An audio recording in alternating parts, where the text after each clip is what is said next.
Each Saturday at this same time, the National Broadcasting Company presents Morgan Beatty's War Telescope, a review of the war week and a forecast of possible developments to come. Morgan Beatty is NBC's veteran war reporter in the British capital. And so, for his regular Saturday report, we take you now to London. This is Morgan Beatty looking at the 205th week of war through the War Telescope. And this week we focus our attention on a report from a news agency you probably never heard of. It's the German International Information Bureau with headquarters in Berlin. Foreign correspondents in London and other news capitals of Europe have long been interested in this curious outfit. In the past, the International Bureau has released information of a semi-official nature. The Bureau almost never puts out official information for the Nazis. Rather, it seems to be used to prepare the public for shocking or decisive information, so that when the official information is released, people are more or less prepared for it.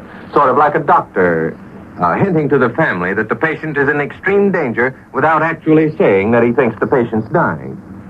In any event, a few hours ago, the German International Information Service slipped an insignificant dispatch into the stream of the news. A dispatch that quoted reports in Berlin to the effect that the Fuhrer and his military and political satellites had met in the Fuhrer's headquarters to discuss political and military matters of extreme importance. When that dispatch reached London, one important word commanded the attention of veteran newsmen who keep the pulse of events. It's the word political.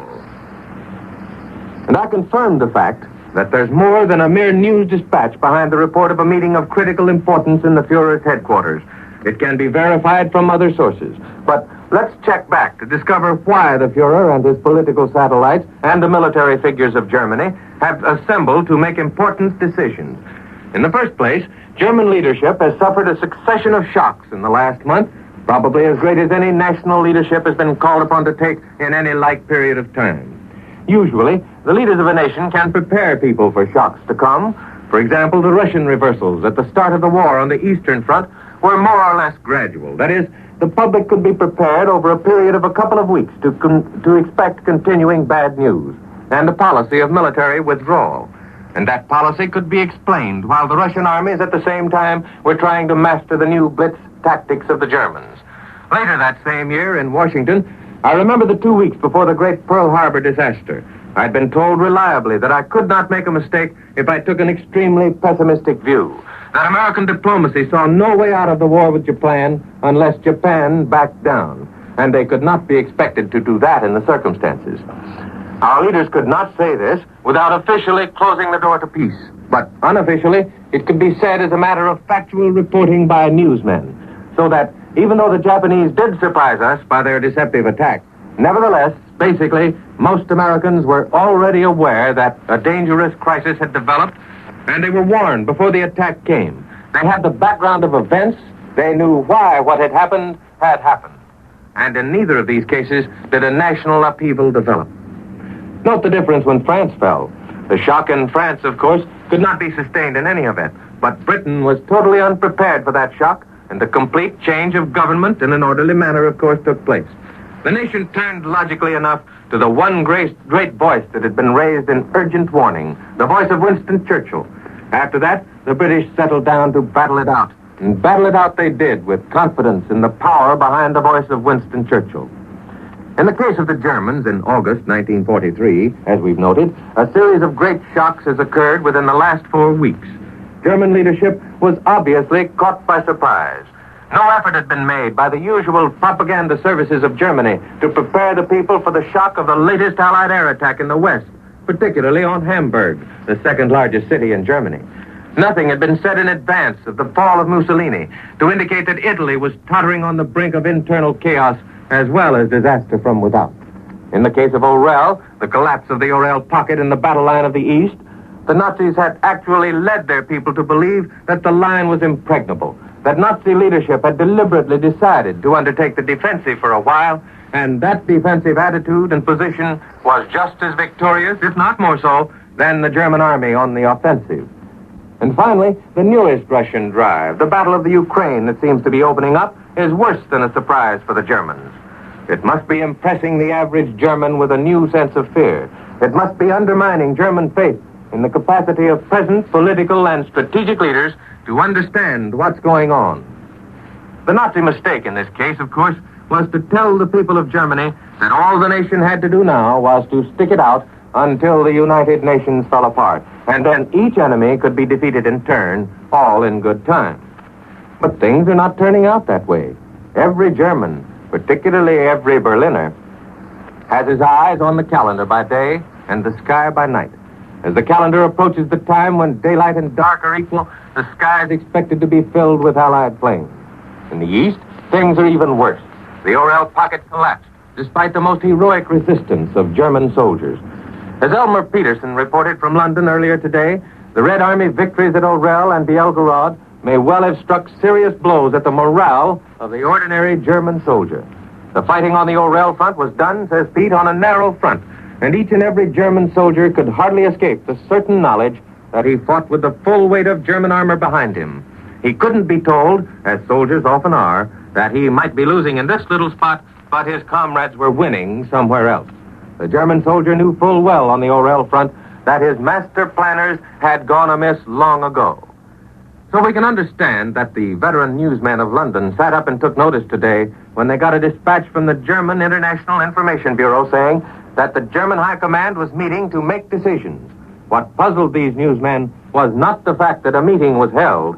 Obviously, a meeting had to be held. It was absolutely necessary, a meeting of military minds. But why political discussion at this time in Germany? The fall of Mussolini is the focal point of all this, because that alone robs the Germans themselves of the last vestige of faith in one-man government. Every German family that's lost a son on any front, and there are millions of them, must trace that loss to one man. And what has Germany to show for it? Nothing but territory the nation has not got the time to develop. The enemy without grows stronger every day, and another winter's ahead. But that's only part of the story. What's the effect of German reverses on the satellite powers of Europe? John McVane, who does as fine a job of reporting on the economic front as he does on the war fronts, has just turned up some authentic information, and he sent it along to NBC in America for you, but it fits in the general picture right here, so we'll repeat it. John has discovered evidence is accumulating in London that Hungary, Romania, and other German satellites are worried about the future, and especially so since they've got huge piles of financial credit in Berlin and no machinery or goods to show for that credit. Germany's been taking raw materials and food from these countries for 3 years and giving them bank balances instead of machinery and materials. Now these countries are trying to cash in, to get something so they won't be left holding a bag full of German promises on the day of the Allied victory. John says the economic experts here in London are watching these signs of cracks in the German economic structure in Europe hopefully. They, the experts, believe that Germany now lacks war reserves at last, that she's living from hand to mouth and is already unable to plan for next year. Now, when you add this bit of information to the fact that Sweden is forbidding the Germans to transport their troops and supplies on Swedish railways, and throw in the growing independence of the other neutral nations, and you read dispatches from Spain indicating that great events are transpiring in Germany, events that cannot now be reported by Spanish reporters, you have at least got one total fact, that Hitler is in both political and military hot water and plenty of it, and something must be done about it. But what? That's the question. The most important single bit of proof about the way the wind blows is the fact that the Orel withdrawal of the Germans was an obviously military decision without any of the flavor of the Führer's intuition about it. That would indicate clearly that military leaders are certainly making the decisions on the war fronts these days without Hitler's personal help. And this fact leads many careful observers here to suggest that the German people would like to feel they had more of this steady military leadership at the helm. If this is the case, and it sounds reasonable, the remark of one veteran correspondent to me seems to make sense, namely, that the Germans are getting ready anyway to do something about Hitler, certainly something about the Nazis. But how it can be done, and should the military go all the way as Badoglio did in Italy, those are questions. And is Hitler going back to the home front to leave military affairs to military men? There are no answers to these questions, but the nervous breakdown so often reported from Germany, well, it might be reported again soon. It may be no more accurate than the old reports, this nervous breakdown of Hitler, but it may indicate that a new helmsman is in charge. Here in Britain, as we reported to you last night, there is increasing optimism. The restraints of war, 4 years of war, are weighing heavily on the shoulders of everybody. And the government's taking steps that indicate to the people that this is no time to lift the burden. Rather, it should be increased for the final push. There's the threat to call up women between 45 and 50. The Churchill cabinet suggested such a call-up may be necessary at a most interesting moment, just before the summer recess of Parliament. Immediately, a wave of protest swept the country. Women began writing to the editor. They do that over here more than you folks do at home. One woman said she had given a husband to Britain in the First War, and she was raising her children during very difficult times in this war. She didn't see why she should desert them in their adolescence, that they were more important than the few bolts and nuts she could turn out in a war factory. In the end, the government agreed not to call up the older women, at least until Parliament returns and has a chance to debate the issue. But the point is, the Churchill cabinet has tossed the most interesting issue into the arena of public opinion and at a most interesting moment. The pros and cons will be debated at length. During the recess, the debate in the pubs, in the press, and on the air will bring out one point clearly, however, that the manpower problem is still with the nation, even though the news from the battlefront is better. 4 years of war do not in themselves, create enthusiasm in any country. Yesterday, I dropped into a big department store tea room for a cup of coffee, incidentally, and a roll.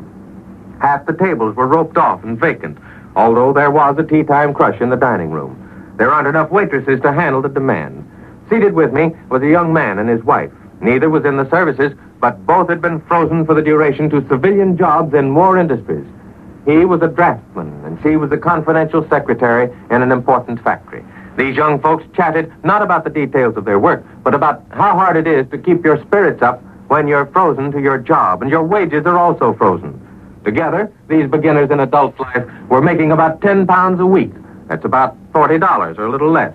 Good wages in peacetime, but if they could go into a factory and get a skilled position in a trade, they could double those wages and put something more aside for the homes they want.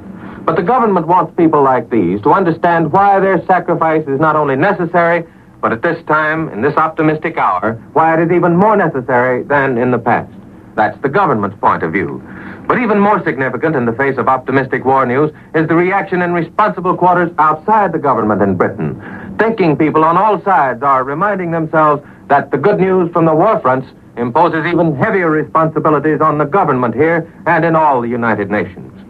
Today, the Financial News and The Economist, two conservative old papers in London, stood up and fairly shouted that the British government had better prepare itself against political and financial mistakes in the midst of military successes. The news says the decision of the American and British governments do not allow the people, that is, not to allow people to buy up properties cheap in Sicily, is a good decision. It means, says the news, in effect, that we won't plunder the conquered nations the way the Germans have.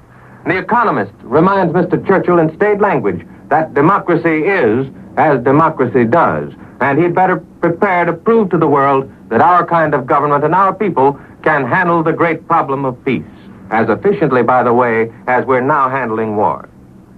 Thus, government educates the people, and the people educate government in democracy, all of which is a good sign for the future, unless the collapse of the Axis in Europe should come more rapidly than anybody thinks. Which, incidentally, would be all right, too, wouldn't it? And now, this is Morgan Beatty saying so long until next Saturday. You have been listening to War Telescope, a weekly report on the war as seen from London by Morgan Beatty, NBC's veteran war observer in the British capital. Mr. Beatty is presented every Saturday at this same time, so be sure to tune in again a week from now. This is the National Broadcasting Company.